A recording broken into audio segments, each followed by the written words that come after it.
So today I had some leftover Pillsbury crescent dough and I thought, why not make churros? So roll out the crescent dough as flat as possible, and then I cut it into quarters, and then I brushed one quarter with melted butter, and then I took a mixture of sugar and cinnamon and just sprinkled it all over the buttered side. And then I took one other quarter and laid it on top,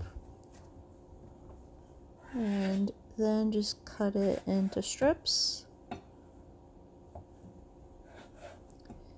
And then I just twisted them to make sort of like a churro shape.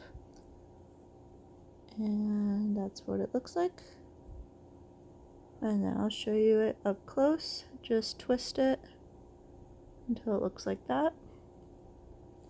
Then I laid them all out on a baking tray and brushed them with more melted butter and then cooked at 375 for about 10 to 12 minutes.